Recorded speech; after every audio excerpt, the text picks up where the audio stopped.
presenta ANCAP, Uruguayos haciendo el futuro Uruguay.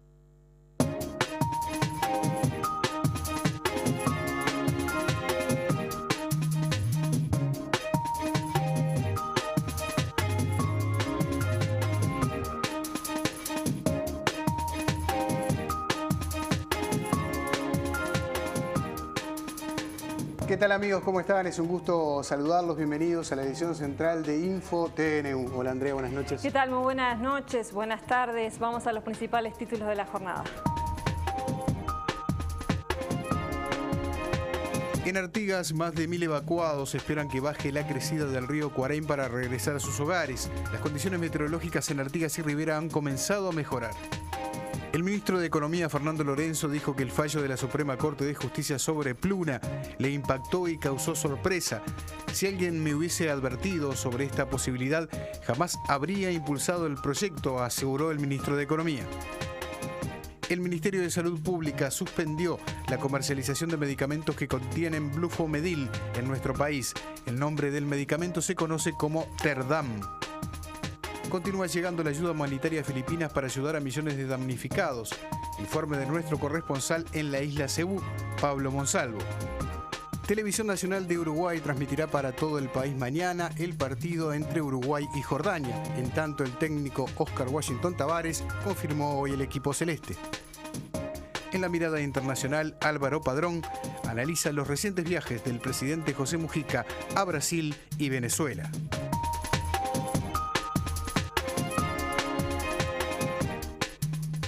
A esta hora hay 1.265 personas evacuadas en el norte del país a raíz de las intensas lluvias del fin de semana y la crecida del río Cuaraim. La mayoría de ellas, más de 1.100 en el departamento de Artigas, según el dato proporcionado hace un rato, nada más por el Sistema Nacional de Emergencias. Sí, algunos datos para ver el impacto que ha tenido esta inundación. El río Cuaraim alcanzó los 12,7 metros esta mañana. Por su parte, en el departamento de Rivera, la situación comienza a normalizarse y los evacuados están empezando el retorno a sus hogares.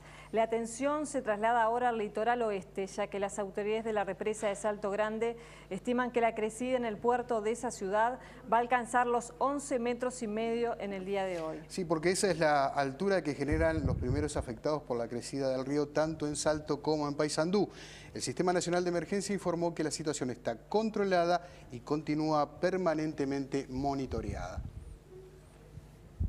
Y esta mañana las autoridades, precisamente del Sistema Nacional de Emergencia, dieron detalles de los trabajos que van coordinando, que se realizan en la zona también que ha sido afectada por estas inundaciones. El Sistema Nacional de Emergencia monitorea la situación de los departamentos de Rivera, Paysandú y Artigas, donde se registró la mayor parte de evacuados tras las lluvias del fin de semana. En Rivera se observan mejoras. El día de hoy, luego de haber trabajado el Centro Coordinador de Emergencia de Rivera, con el intendente Marne Osorio a la cabeza y en coordinación con el Sistema Nacional de Emergencia, están retornando en estas horas los últimos 20 evacuados del departamento de Rivera. La zona más complicada es Artigas. Se ha estado coordinando permanentemente, los protocolos han funcionado nuevamente de manera perfecta, han funcionado de manera muy óptima, están todas las familias distribuidas entre evacuados y evacuados en refugios o en casas de familiares o de amigos y con el control médico correspondiente, con la alimentación, con los colchones, con las frazadas, con todo lo que debe ser la actuación de estos temas. Las autoridades indican que mantienen el control de los evacuados y tras el retiro de las aguas evaluarán el envío de material para la reparación de viviendas en caso de ser necesario. Y una información relacionada con este tema, autoridades de las intendencias de Montevideo, Canelones y San José informaron sobre los avances y perspectivas en la implementación del plan climático de la región metropolitana. En el marco del plan climático de la región metropolitana, la directora de acondicionamiento urbano de la Intendencia de Montevideo, Leonora Bianchi, detalló qué tipo de acciones se vienen realizando para mitigar los efectos del cambio del clima. En la zona de buceo se han logrado hacer unas especies de enormes piletas subterráneas que permiten contener la gran cantidad de afluencia de lluvia, sobre todo en sectores bajos de nuestra costa, que permite que luego de terminado el gran chaparrón, digamos, comienza a salir lentamente el agua por las alcantarillas al mar. Eso evita que hoy una buena zona del buceo se inunde. Además de las intervenciones en el alcantarillado, también hay acciones para promover la energía solar. En este momento ya se han instalado colectores solares en un municipio, en un centro comunal. Hay también todo un plan de energía pensado para cada uno de nuestros edificios, para el edificio sede y para el resto de los edificios. Es cierto que estamos en las etapas de elaboración, pero por suerte hemos podido comenzar en algunas de las etapas de implementación, que serían estas que te estaba mencionando. Por su parte, el intendente de Canelones, Marcos Carámbula, sostuvo que en su departamento se están realizando medidas para mitigar el impacto de la erosión costera. Ahí hay fenómenos costeros sumamente difíciles sobre el río de la Plata y sobre el río Santa Lucía. Nosotros estamos haciendo un seguimiento muy especial sobre el río Santa Lucía, sobre todo teniendo todos los recaudos en materia de deforestación y de pérdida de la flora autóctona, con todo el efecto no solo de en sí mismo que tiene la flora autóctona, sino también sobre la prevención de lo que es las márgenes de Santa Lucía. Son los dos lugares donde se está trabajando. Lo anunciábamos en los titulares, el ministro de Economía, Fernando Lorenzo, dijo que asume plenamente las responsabilidades por lo que sucedió con la liquidación de la ex aerolínea Pluna. En una entrevista otorgada al diario La República, el responsable de Economía dijo que le sorprendían ciertos aspectos del reciente fallo de inconstitucionalidad por parte de la Suprema Corte de Justicia, en especial el que indica que con la norma se desconoció el principio de separación de poderes. Lorenzo sostuvo, si alguien siquiera me hubiese advertido sobre esta posibilidad, jamás habría impulsado el proyecto. El ministro manifestó, creímos haber tomado todos los resguardos necesarios desde el punto de vista jurídico y agregó que la ley estaba inspirada en el interés general y no tenía intención de beneficiar a nadie en particular, pero que la Suprema Corte no lo entendió así. Lorenzo también estableció que se plantea una autocrítica por lo sucedido. A su vez, el secretario de Estado dijo que el presidente tiene su renuncia sobre la mesa para hacerla efectiva cuando quiera. El alejamiento de un ministro es perfectamente comprensible en el marco del funcionamiento de nuestro sistema de gobierno. Lo que no puede ocurrir es que el recurso a la renuncia se convierta en una forma de incumplir con las obligaciones o como excusa para no dar las explicaciones que corresponden, concluyó Lorenzo. En la entrevista también se refirió a la oposición política, señalando que la misma ha sido y es especialista en advertir acerca de la inminencia de catástrofes de todo tipo que ocurrirán como consecuencia de las acciones de los gobiernos del Frente Amplio. Por su parte, el senador del Partido Nacional, Carlos Moreira, afirmó que el ministro de Economía, Fernando Lorenzo, debería dejar el cargo y confirmó que el secretario de Estado será llamado a sala por toda la oposición. Y ahora los aviones vuelven a la masa concursal, ahí tendrán que negociar los acreedores con los síndicos del concurso y resolver qué se va a hacer con esos 7 aviones. Y bueno, y también está el tema de los trabajadores de la cooperativa de Alasú, que según trascendió, por lo menos el préstamo del fondo lo detuvieron. Así que todo eso lo tendrá que resolver el gobierno, que ha mantenido un silencio muy profundo, no ha habido explicaciones y lo único que escuché hoy del ministro de Economía que se hacía responsable, pero bueno, no dijo que iba a ser tampoco. ¿Cómo lee esa afirmación del ministro Lorenzo en sentirse responsable? Bueno, no es que se sienta, es que es responsable, es institucionalmente responsable. Y después de haber cometido el cúmulo de errores, de desaciertos en la conducción de este proceso, yo creo que debería haber renunciado. Nos vamos a otros temas. El Ministerio de Salud Pública suspendió la comercialización de medicamentos que contengan la droga buflomedil en su composición. La medida fue adoptada hace 15 días luego de conocerse que evaluaciones de organismos internacionales alertaban de reacciones adversas como alteraciones neurológicas y cardiovasculares severas, en algunos casos mortales. En el Uruguay esta es una medida cautelar previa que se toma de manera proactiva a propósito de estas alertas internacionales de la Agencia Española del Medicamento y Productos Sanitarios, así también como la Agencia Europea del Medicamento, que nos plantea frente a estas alertas y la discontinuación del mercado a nivel europeo, que nosotros adherimos de forma proactiva. El nombre comercial del medicamento es Tardam 300 y Tardam 150. Se trata de un vasodilatador utilizado en afecciones con compromiso de circulación sanguínea. Se aconseja a aquellos pacientes que aún lo consumen consultar a su médico. Deben concurrir al médico de forma tranquila, sin alarma, pero no solo para dejar de tomar esa medicación, sino además también para tener que buscar otra alternativa terapéutica para seguir con un tratamiento adecuado. Según estimaciones del Ministerio de Salud, había en el mercado un lote de aproximadamente unos 200.000 comprimidos. Se discontinúan no solo los lotes de fabricación, los lotes disponibles en el medio, sino también los datos sobre los stocks en diferentes instituciones. En caso de su comercialización, la institución o farmacia que lo haga será pasible de una multa económica que podrá variar entre las 30 y las 300 unidades reajustables. El Ministerio de Vivienda analiza por qué algunos proyectos amparados en la Ley de Vivienda de Interés Social tienen un precio alto para las familias a las que están destinadas. Sí, concretamente, bueno, hay algunas viviendas que no están llegando con los valores que uno entiende que es razonable que haya, que permita un margen lógico para quien desarrolla la tarea, pero también hay que pensar esto en perspectiva también de cómo se llega con estas viviendas a los sectores para los cuales se hizo la iniciativa, que es para los sectores medios y medios bajos. En ese sentido venimos trabajando conjuntamente con el Ministerio de Economía y Finanzas en la elaboración de algunos posibles cambios para desarrollar de aquí en más a nivel de la reglamentación de la vivienda de interés social. Lo que estamos hablando acá es de tratar de corregir aquellos elementos que son, yo diría, motivo de preocupación. Son aquellas viviendas que exceden los $150.000 para viviendas de repente de 2 dormitorios o de 3. Entonces, bueno, estos son la problemática que debemos de abordar y debemos de generar los niveles de confianza, pero también los niveles de seguridad de lo que son el destino de los recursos públicos. En este caso, el recurso público es la exoneración impositiva que generan estos programas. Asumió hoy la nueva presidenta del Instituto Nacional de Colonización, Jacqueline Gómez, y su principal objetivo es, dijo, llegar a la entrega de 55.000 hectáreas de tierra antes de que finalice este periodo de gobierno.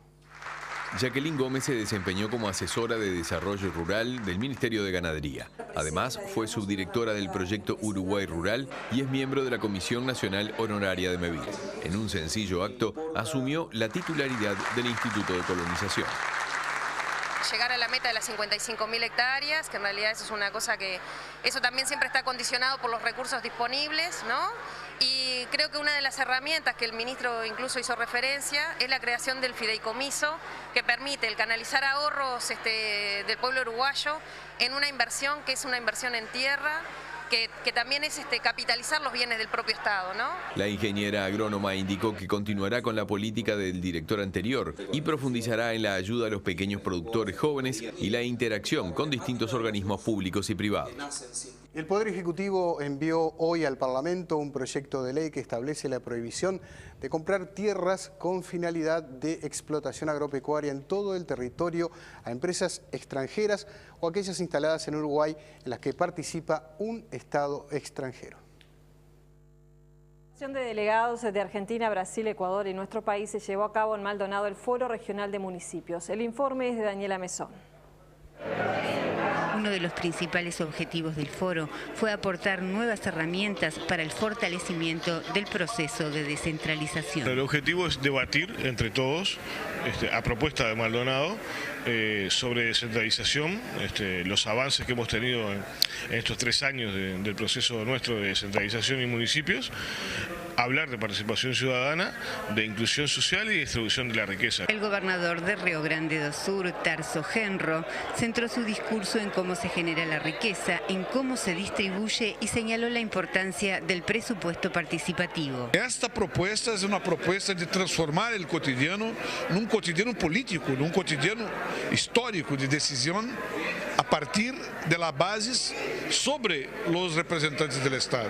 Esta articulación que permite que el gobierno, sea del municipio, sea del Estado o de la región, sean permanentemente relegitimados. Desde Maldonado, Daniela Mesón, InfoTNU.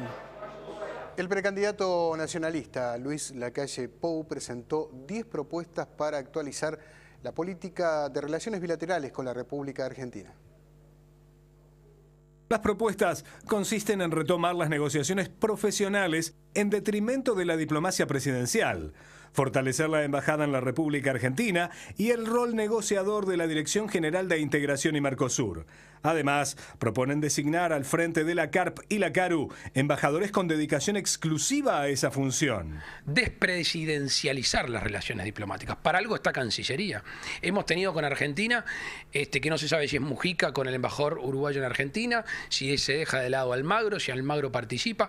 Cancillería profesionalizando y haciéndose cargo de las relaciones, sacando el tema de amistad política o ideológica. Después, fortalecer la embajada uruguaya en Argentina, fortalecer las delegaciones de la CARU y de la CARP. ¿Eso es viable con quienes hoy ejercen esos cargos o de alguna manera, cuando usted habla de fortalecer, está cuestionando la figura del actual canciller Almagro? No pasa por ahí, entre otras cosas porque nuestra forma de ser es no pedir renuncias a quienes sabemos que están bien agarrados a los sillones, no corresponde. Nosotros creemos que la gente inteligente y la gente capaz siempre puede cambiar de opinión. Y nosotros, reitero, que queremos gobernar el país dentro de un tiempito, no nos podemos guardar, no podemos ser egoístas cuando creemos que hay medidas a tomar hoy, mañana y pasado mañana. El presidente del Banco Central, Mario Vergara, dijo que la inflación está controlada y que el precio del dólar no pasará más allá de la franja estimada. Vergara fue el orador hoy del almuerzo de la Asociación de Dirigentes de Marketing. Empresarios, representantes políticos y del sistema financiero fueron el auditorio del presidente del Banco Central en el tradicional almuerzo de ADM. Vergara argumentó las razones por las que cree que la actual economía del país está estable. Ese mapa de riesgos nos da tranquilidad en cuanto a que la estabilidad financiera en el Uruguay está siendo monitoreada, está siendo seguida, no presenta riesgos mayúsculos y eso es muy importante para la economía uruguaya porque, como todos sabemos, no hay crisis en el pasado que no esté asociada a la inestabilidad en el sistema bancario, las corridas bancarias. El presidente del BCU hizo referencia también a diversas medidas para controlar efectos de la inflación y dijo que está bajo control. También habló sobre los movimientos del precio del dólar de aquí a fin de año. El dólar va a fortalecerse o a debilitarse por cosas que no pasan en el Uruguay, sino que pasan en el mundo, y eso nosotros lo tenemos que acompañar, no podemos despegarnos porque no tenemos la capacidad, ¿verdad?, de ir en contra de esa corriente, es una ola demasiado grande. Podemos sí recortar las puntas, ¿verdad?, podemos suavizar un poco. En los últimos meses no se ha visto la necesidad de hacerlo, pero si uno ve la historia de participación del Banco Central y el gobierno en el mercado cambiario en los últimos 5, 6, 7 años, está claro que se ha hecho de manera sistemática y con estos criterios. Mario Vergara informó además que los depósitos de argentinos en bancos de Uruguay bajaron del 40 al 9%. Las exportaciones de productos uruguayos a China alcanzaron un valor de 1.283 millones de dólares en los primeros 10 meses del año, lo que representó un crecimiento de 39.2% si se lo compara con igual periodo del año 2012. Los principales productos exportados a este destino son soja, carne bovina y lana. El dato económico lo aporta, como siempre, el Instituto de Promociones Uruguay 21. Vemos ahora la cotización de las principales monedas. La cotización de la moneda es una presentación del Banco República, el banco del año. Bajó el precio del dólar, que en la compra cerró a 21.20 y en la venta 21.75. También bajó el dólar interbancario billete a 21.537. Se mantuvo sin variantes el peso argentino, 1.80, 2.80. Bajó el real, 8.40, 9.90 y el euro billete no tuvo cambios. Cerró a 28.30 en la compra, 29.40 en la venta. La unidad indexada al alza, 2.7204.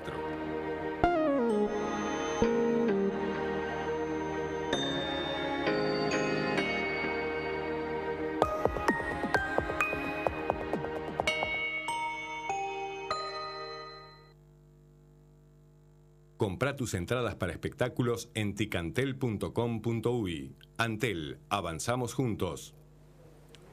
En Filipinas, Naciones Unidas calcula que los afectados por el tifón Yolanda superan los 10 millones de personas y cerca de 1 millón han perdido completamente sus hogares. Vemos el informe de nuestro corresponsal Pablo Monsalvo. Ya pasaron 4 días de su impacto en este archipiélago y el tifón Yolanda continúa siendo el principal motivo de preocupación para gran parte del planeta. Es que su paso feroz se cobró la vida de un número aún no determinado de víctimas mortales y según el Comité de Desastres de las Naciones Unidas dejó un saldo de más de 1 millón de personas sin vivienda y otros 10 millones directamente afectadas por la destrucción. No nos está llegando nada de la ayuda del gobierno, ni siquiera comida, se queja esta mujer. La mayoría de los perjudicados por el temporal se lamentan de la ausencia del gobierno, al que en muchos casos acusan de corrupto. Otros creen que simplemente el daño fue tan grande que los encargados de coordinar la asistencia a las víctimas están desbordados en su capacidad. La realidad es que son muy pocos los que reciben comida, y el agua potable es uno de los bienes más preciados aquí. Además, son pocas las viviendas que quedaron en pie donde impactó de lleno el huracán. Estamos desesperados, hemos perdido absolutamente todo lo que teníamos. Ahora no sabemos qué hacer. Nadie nos da una mano. Se lamenta esta mujer que no sabe a dónde ir ya que se quedó sin techo. Como siempre que ocurren estas calamidades, los sectores más vulnerables de la población, los más pobres, son los que más sufren. Las comunicaciones se volvieron casi imposibles porque los teléfonos celulares no tienen señal. Por eso, este hombre que nació en la isla pero que se fue a trabajar como chofer a Manila, la capital del país, está desesperado. Desde el viernes pasado, que fue la última vez que habló por teléfono con sus familiares antes del impacto de la tormenta, no tiene ningún tipo de contacto con sus seres queridos. Estoy regresando a mi isla de Leyte a ver qué pasó con mi familia. Hace días que no tengo contacto con ellos. Tengo 4 hijos, mis padres, hermanos, sobrinos y sobrinas. No tengo idea qué les pasó, relata. Viajar en medio del caos no fue fácil. Hace 3 días que intenta llegar a la isla. Este barco fue una de las tantas etapas de su travesía por esta enorme y logísticamente complicada nación. Tengo la esperanza de que estén vivos, se ilusiona. Una esperanza compartida por muchos otros pasajeros de este barco en su misma situación. Este es el panorama con el que los rescatistas se están encontrando cada vez que logran ingresar a alguna de las zonas que permanecían totalmente aisladas. Casas completamente destruidas y muy probablemente allí debajo el cuerpo sin vida de los propietarios que han fallecido como consecuencia del paso de este devastador supertifón. Muchos coinciden en que se tardarán semanas para conocer la verdadera magnitud del daño ocasionado por este supertifón asesino. Si bien Yolanda, o Haiyan, como aquí lo llaman, ya es historia, su poder destructivo fue tan grande que llevará mucho tiempo poder evaluarlo. En la isla de Leyte, Filipinas, Pablo Monsalvo, Info TNU. Volvemos ahora a la región. El gobierno y la justicia de Brasil se preparan para exhumar mañana los restos del expresidente João Goulart, destituido por un golpe militar en 1964. Se investigará sobre la sospecha de que pudo haber sido envenenado a mediados de la década del 70. Según la versión oficial, Goulart murió por un problema cardíaco mientras dormía. 37 años después de que el expresidente brasileño João Goulart fuera sepultado en San Borja, en Río Grande del Sur, las autoridades exhumarán sus restos este miércoles para llevar a cabo una nueva autopsia en medio de acusaciones de que pudo haber sido envenenado. Goulart fue electo presidente en 1961 y fue destituido de su cargo en 1964 por un golpe militar y huyó a Uruguay y Argentina, donde en 1976 murió mientras dormía de un aparente ataque al corazón. Pero los rumores persistieron sobre que de hecho había sido asesinado mientras dormía. En 2006, un exagente de inteligencia de la dictadura de Uruguay, preso en el sur de Brasil, declaró en un documental que el expresidente exiliado había sido envenenado por orden de Brasil. Los hijos de Goulart apoyan el plan para exhumar los restos y descubrir la realidad, al igual que la Comisión para la Verdad creada por el gobierno de Dilma Rousseff en 2012. Denise, su hija, dijo que los resultados de las investigaciones tendrían derivaciones más allá de descubrir cómo murió su padre. Se trata da história do Brasil, que foi escondida durante muitos anos, foi silenciada pela ditadura, com o apoio do governo americano, com o apoio do governo do Estado americano. Después de que los restos se exhumen, serán transportados a Brasilia y se prevé que el féretro sea recibido con honores de Estado en la base aérea por Rousseff, el expresidente Luis Ignacio Lula da Silva y otros expresidentes democráticos. Luego, el Instituto Nacional de Criminología examinará los restos con la esperanza de determinar la causa de la muerte. El gobierno de Venezuela arrestó a más empresarios vinculados al comercio acusados de especulación con los precios. Ampliamos esta y otras noticias. Y como canciller Las cadenas de televisión del presidente venezolano Nicolás Maduro mantienen alerta a los compradores a la espera de rebajas y a los empresarios temerosos por los arrestos y las intervenciones que se multiplican a lo largo del país en el marco de la llamada guerra económica contra los especuladores. Miles de personas hicieron largas filas para conseguir productos con 50% de descuento dispuestas por el gobierno. Había 28 empresarios y gerentes detenidos y 3 cadenas intervenidas en el marco de los operativos ordenados por Maduro para combatir las alzas ilegales de precios de electrodomésticos y otros rubros. Según el diario La Nación de Buenos Aires, se libraron 10 órdenes de captura y además hay una ocupación temporal de 3 negocios.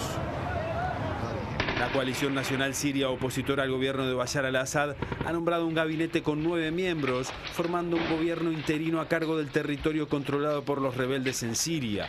Mientras siguen los combates en el territorio, en el marco de una guerra civil que ya se cobró la vida de más de 100.000 personas, un portavoz de los rebeldes dijo que la prioridad será la de prestación de servicios, incluida la educación, la salud, el agua potable, la electricidad y la creación de autoridades locales. Los rebeldes que integran el gobierno interino hicieron paralelamente un llamado para recibir ayuda internacional para ejecutar sus iniciativas. El presidente peruano Ollanta Humala ofreció a su homóloga brasileña Dilma Rousseff el desarrollo de proyectos conjuntos y reglas claras a inversionistas de Brasil con el fin de fortalecer la integración económica bilateral. La mandataria de Brasil, cuyo país se ha convertido en un importante inversor en Perú, firmó con Humala 3 acuerdos sobre medio ambiente, política laboral y comunicaciones durante una breve visita oficial a Lima. Perú, cuya economía crece un promedio anual de 6% desde hace una década, tiene un déficit de 40.000 millones de dólares en infraestructura, según publica la agencia de noticias Reuters.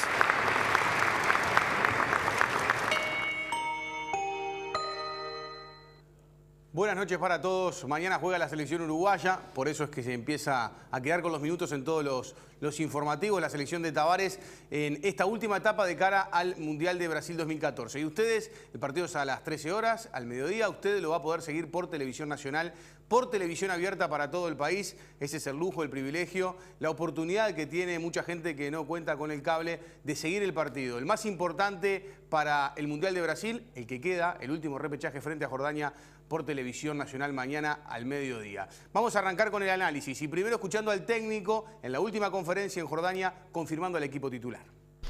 El equipo va con Martín Silva, Martín Silva, Maxi Pereira, Lugano, Godín, Cáceres, Arévalo Ríos, Lodeiro, Estuani, Cristian Rodríguez, Cavani y Suárez. Un equipo netamente ofensivo si lo comparamos con los partidos de visitante que Uruguay jugó en esta eliminatoria. Hay una intención, antes de pasar a hablar y a opinar sobre lo que puede hacer este equipo de Tavares en cancha, hay una intención de darle continuidad, el respaldo de los dirigentes desde Jordania, de decir en las últimas entrevistas que Tavares puede elegir el puesto que quiera después del Mundial si es que Uruguay clasifica y se quedará trabajando en la Asociación Uruguaya de Fútbol. Imágenes del entrenamiento y el reconocimiento de la selección uruguaya. Salimos a la cancha entonces, Uruguay en el Estadio Internacional de Amán, aquí en donde va a jugar mañana a las 6 de la tarde de Jordania, a las 13 horas de Uruguay, el partido de ida. Recordemos que el miércoles que viene, acá en el estadio, a las 9 de la noche, con entradas agotadas, se juega la revancha. Un equipo, va a estar el árbitro noruego, Svein Moen, ya hablamos de él hace unos días. Bueno, el equipo aparece muy ofensivo porque Lodeiro, junto con Arévalo Ríos, la presencia de Estuani, la presencia del Cebolla otra vez junto con Suárez y Cavani, 5 jugadores para atacar de forma constante, seguramente Lodeiro y la oportunidad de tener más la pelota. Un equipo muy diferente a lo que nos acostumbraba a mostrar el entrenador para otros partidos de visitante. Vamos a seguir escuchando al técnico celeste, Oscar Washington Tavares. Bueno, las expectativas son las de conseguir los resultados que nos puedan llevar al Mundial de Brasil. Esta es una expresión de deseo, pero para hacer la realidad debemos superar el obstáculo que Jordania nos va a presentar durante 2 partidos. Y sabemos que nos va a plantear dificultades que esperamos superar para cumplir con las expectativas. Jordania tuvo que pasar 2 grupos, 2 fases de grupo y además después en los penales frente a Uzbekistán consiguió la oportunidad de llegar a este partido frente a Uruguay. InfoTNU también presente en la conferencia de los jordanos. National TV from Uruguay.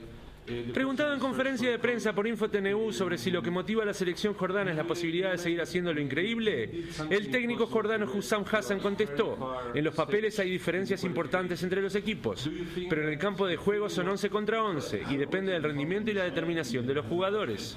El milagro que el equipo jordano ha hecho es llegar al punto que llegamos y queremos continuarlo. El milagro puede ocurrir mientras estés vivo y en la cancha. El fútbol depende de cómo jugás y para eso Suárez y Cavani hicieron su trabajo convirtiéndose en una de las mejores selecciones del mundo. A pesar de todo esto, nosotros también hicimos nuestro trabajo y el resto se lo dejamos a Dios.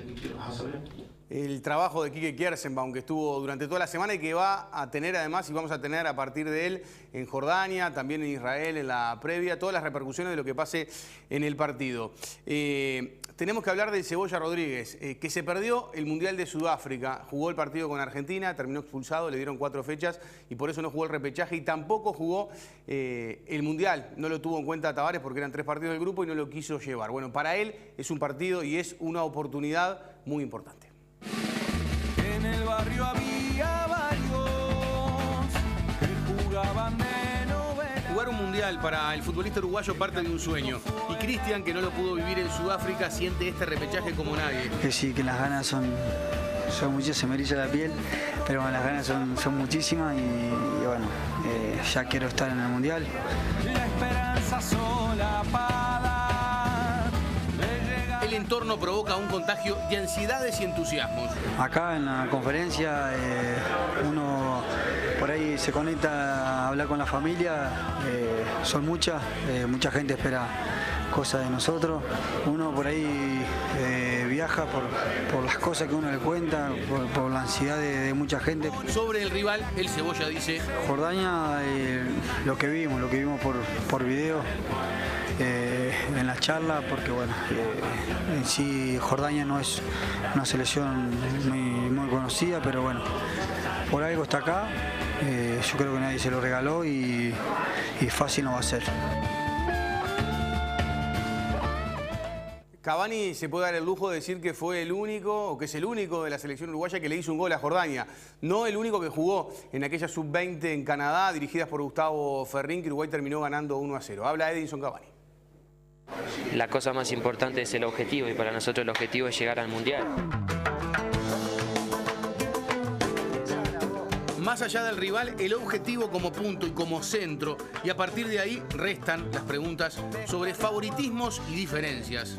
Se verán en los primeros minutos más o menos cómo se plantea el partido de parte de ellos, pero Uruguay, la actitud de Uruguay va a ser siempre la misma. Cavani ya jugó frente a Jordania y Cavani ya hizo un gol. Lo que se aprende con el tiempo es la forma de vivir los partidos importantes, los partidos que definen torneos y metas. Seguramente uno no logra nada jugándolo antes, así que creo que con el tiempo uno se empieza a dar cuenta que todo eso te puede jugar en contra, así que trata más que nada de pensar en lo que es estar con el grupo, tranquilo, distenderse y bueno. Algunos medios tocan el tema diferencia deportiva. Medio pase de Cavani vale más que toda la selección jordana y que los de Medio Oriente no son rival a nivel de juego para la selección. Es una selección que está formada de grandes jugadores que digamos técnicamente muy dotados y bueno, un fútbol rápido, así que se estudiarán las últimas horas que quedan para bueno, contrarrestar con lo mejor que tenemos nosotros.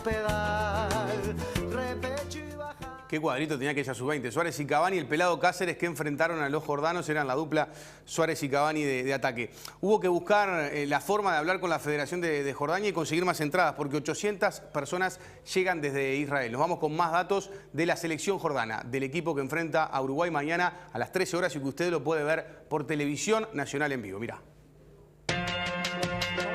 Camino a Brasil 2014, Jordania goleó 9-0 a Nepal en la segunda fase de local y ese fue su gran arranque. Llegó a la primera fase de grupos, quedó segunda en el grupo detrás de Irak y por encima de China y Singapur. Le ganó a China de local. Después en la cuarta fase, en otro grupo, terminó tercera detrás de Japón y Australia, consiguiendo victorias importantes de local frente a Japón y frente a la selección de Australia. Fue a repechaje frente a Uzbekistán y empató los dos partidos 1-1. Terminó clasificando en los penales al partido frente a Uruguay. En el equipo jordano hay un jugador de nombre Mohamed Ali. Amer Shafi es el arquero de la selección y es el portero de Al-Wedat, un equipo situado en el nuevo campo de Amán, un campo de refugiados palestinos. La mayoría de los fans del equipo son principalmente inmigrantes palestinos y el equipo del arquero da muchos jugadores a la selección. También hay un zaguero, Bassem Fatih, de origen palestino. Una de las figuras del equipo, también es de ese equipo, el delantero Amer Deb Mohammad. Para muchos Amer es la razón de por qué Jordania llegó a la Copa Asiática del 2011, porque marcó goles increíbles, inolvidables, como uno que marcó frente a Irán. Abdallah Deb Salim juega como delantero para el Al-Oruba, hizo goles contra Zambia, contra España en la Copa Sub-20 del 2007. Abdallah, junto con su compañero de equipo, Oday Al-Saifi, fueron los primeros jugadores del fútbol de Jordania en jugar en Europa. Participaron de una Copa UEFA, por eso forman parte de la historia de Jordania a nivel de fútbol. Oday Saifi, que juega de extremo y una de las principales figuras del equipo, milita en el Al-Salmiya de Kuwait. Y también tenemos que nombrar a uno de los jugadores con más presencias en la selección de Jordania. Hablamos del delantero Ahmad Ibrahim, juega en el Al-Arabi, tiene 75 partidos defendiendo la selección. En el 2005 debutó Ibrahim jugando para Jordania.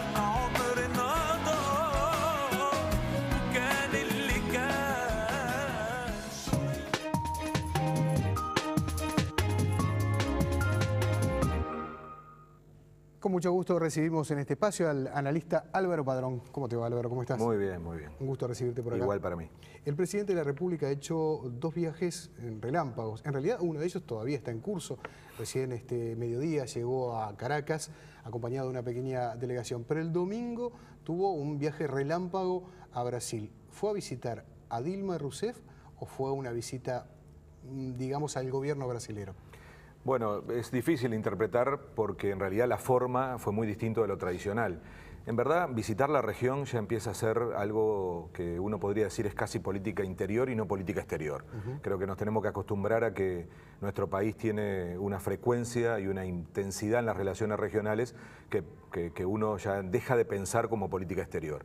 De todos modos, hay detrás de esas visitas un protocolo y en este caso Mujica lo respetó poco y creo que también habla muy bien de la priorización que Brasil hace con Uruguay. Es un viaje que prácticamente no estaba anunciado, por supuesto que no estaba programado. Además, Dilma Rousseff tuvo que acomodar su agenda. Ella sí tenía un viaje oficial, de visita oficial a Perú, y terminó anunciando incluso la presidencia brasilera 2 horas antes la visita de Mujica. Es decir, esa sensación de que uno visita a un vecino, ¿no? Y casi no le avisa a un familiar. Yo creo que por un lado uno puede tener una interpretación de cierta, no sé, precariedad o sorpresa. Yo diría que tiene que ver con que efectivamente las relaciones en la región y particularmente con Brasil se han tornado muy naturales y por supuesto 3 horas de una reunión privada es una señal muy fuerte, ¿no? de mucha importancia que le da Brasil a Uruguay. Hablemos de los temas en ese encuentro, ¿no? Tú mencionaste hace algunos días atrás la posibilidad del retiro de las tropas uruguayas en Haití. Hecho que luego se concretó en la propia palabra del presidente José Mujica, del ministro de Defensa, Eleuterio Fernández Huidobro, el canciller de la República. Este tema estuvo sobre la mesa. Y yo creo que es el tema más potente desde el punto de vista político, porque para ambos países se trata de un tema delicado. No son países con cultura de presencia militar, lo están haciendo en su propia región. Es una forma de mostrarle al mundo que eso se puede hacer, pero de una manera distinta de la que siempre se hizo de las principales potencias militares.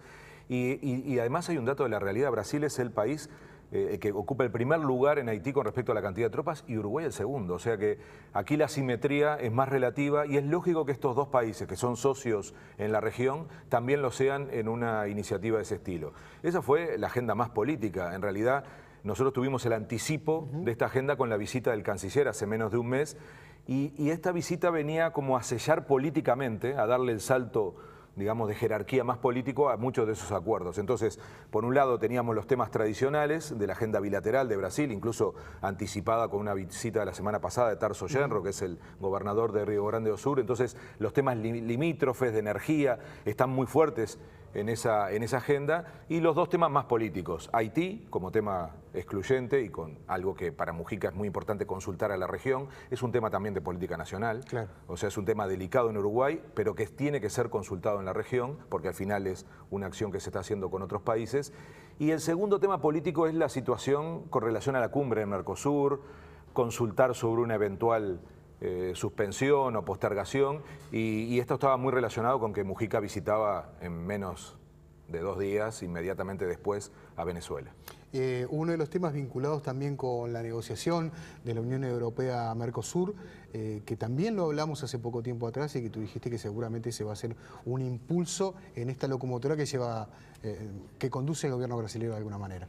Claro, porque en realidad cuando tocamos el tema de Mercosur como agenda de los 2 países, nos vamos a encontrar con esa dinámica interna en donde no todos los países del Mercosur coinciden con los mismos temas.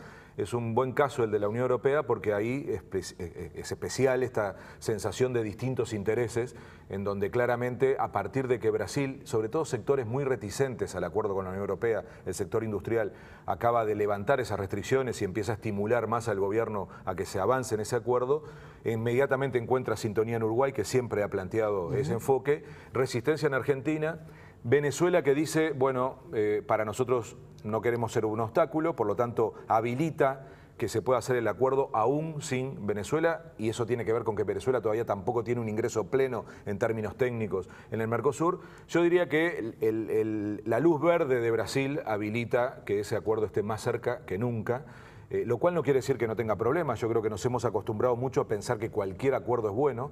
Sería un buen debate aquí en Uruguay para pensar qué costos tiene ese acuerdo, porque aquí no hay ningún acuerdo gratis. Obviamente hay intereses en Europa por firmar ese acuerdo y muchas veces esos intereses no coinciden con los de nuestra región.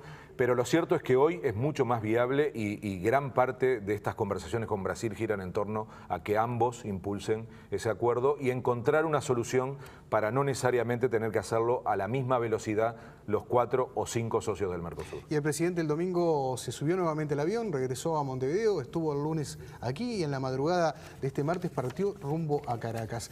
Allí hay varios temas en la interna venezolana, la situación actual de Venezuela, la situación del Mercosur como presidencia pro tempore y también los negocios de empresas uruguayas con Venezuela.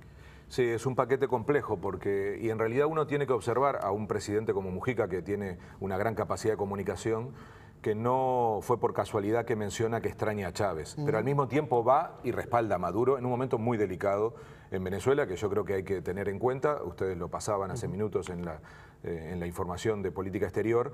Es una situación compleja de inestabilidad.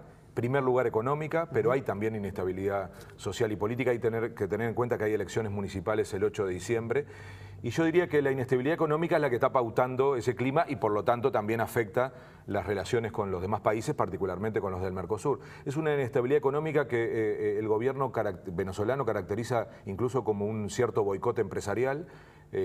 Hay un tema de inflación muy delicado. Ahora acaba de haber todo este episodio con los electrodomésticos y demás. Hay un problema con el tipo de cambio y eso tiene un impacto directo en la región y ahí es donde aparece la parte que podríamos decir los negocios con Uruguay. De hecho, esta delegación, a diferencia de la que fue a Brasil, iba con empresarios.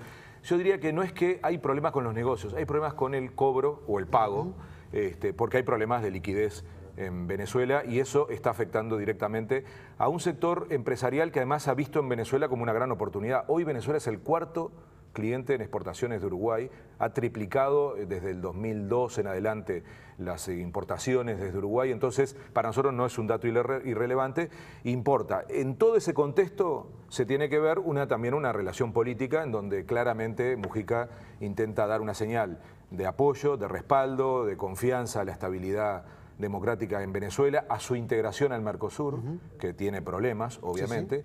Y yo diría también lo que intenta Mujica es poner algunos temas de agenda política. Tiene que hablar de Haití también, no porque Venezuela tenga tropas, pero con su capacidad de producción petrolífica genera una capacidad de influencia en política exterior muy grande, entre otras cosas en Haití, también con nosotros. Ese comercio que yo mencionaba no es solamente que nosotros le vendemos y hemos crecido mucho en las ventas a Venezuela, sino que ellos nos venden particularmente un producto que es petróleo a condiciones muy ventajosas y eso es estratégico para Uruguay. El ingreso de Venezuela al Mercosur significa que el Mercosur se coloca como la 5ª potencia económica mundial.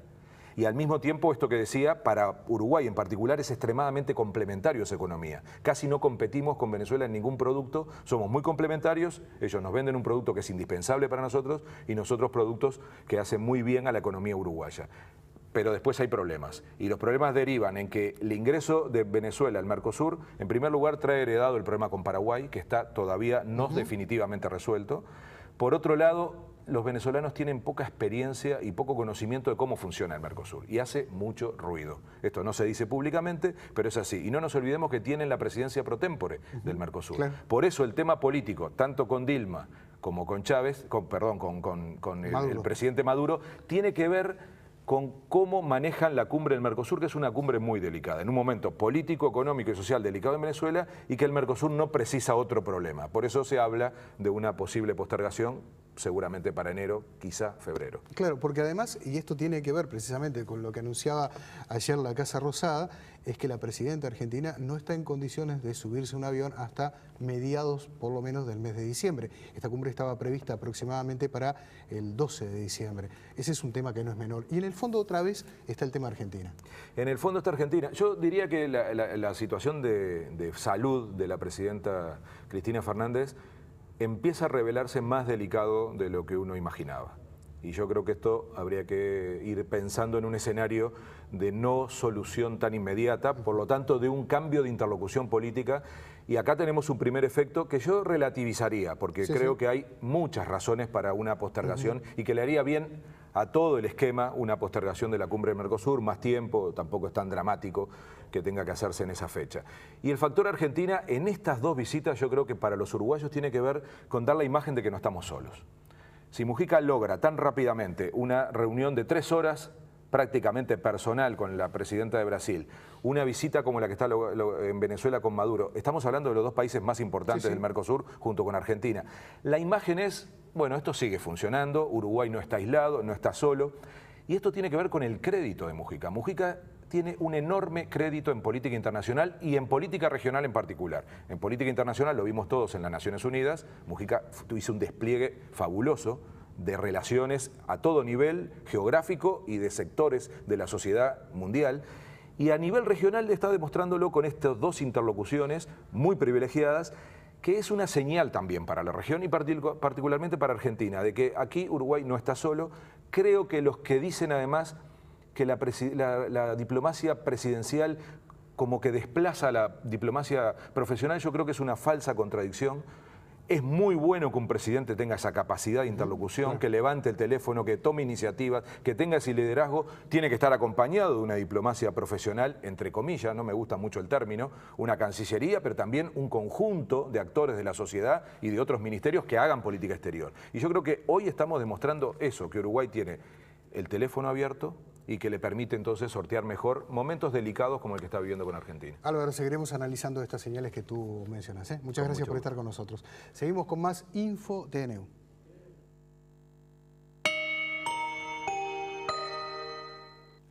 Comenzó hoy una nueva edición de la Feria del Libro de Maldonado bajo la consigna Ampliando Márgenes. Hace 11 años que se realiza esta actividad. El informe es de Daniela Mesón. Ampliando los Márgenes es el nombre de la 11ª Feria del Libro en Maldonado. La Dirección de Cultura ajusta detalles para que desde el martes y hasta el próximo domingo 17 se desarrolle la feria en la Casa de la Cultura, que contará con presentaciones de libros, charlas y mesas de debates.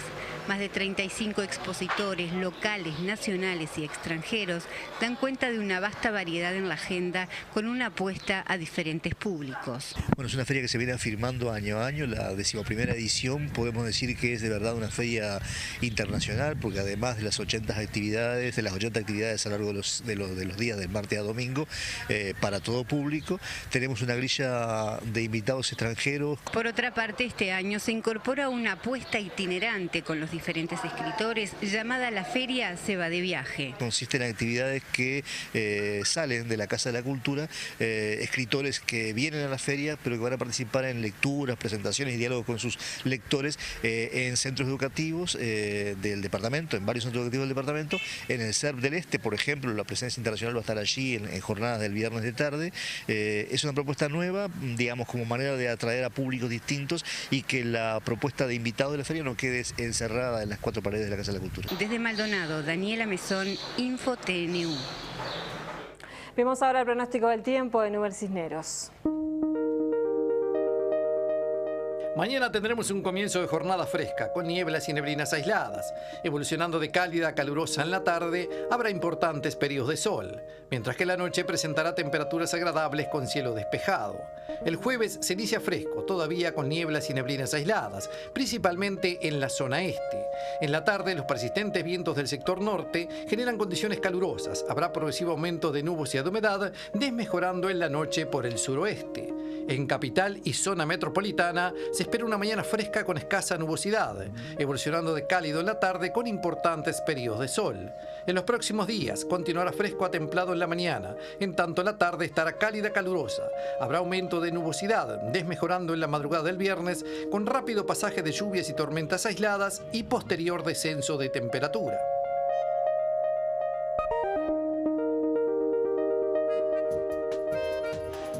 Amigos, mañana la edición de InfoTNU Mediodía tendrá un horario especial. Comenzará a las 12 hasta las 12:15. Luego estaremos con la previa del partido Uruguay-Jordania y a partir de las 13 horas, claro está, el plato fuerte por televisión abierta, por Televisión Nacional de Uruguay, el partido en vivo entre Uruguay y Jordania. Pepe, te comprometo a un pronóstico. ¿Cómo no? ¿Lo querés ahora? Sí, lo quiero ahora. Va a ganar Uruguay 2-0. 2-0. Sí. 3-1 digo yo, entonces, que sea Uruguay. lo mejor, nos vamos, sí, Uruguay. Nos vamos con las imágenes de lo que fue el proyecto ganador hoy de Antel Arena. Pertenece al arquitecto José Flores. Fue el ganador, esas son las imágenes del final. Que pasen bien. Hasta mañana.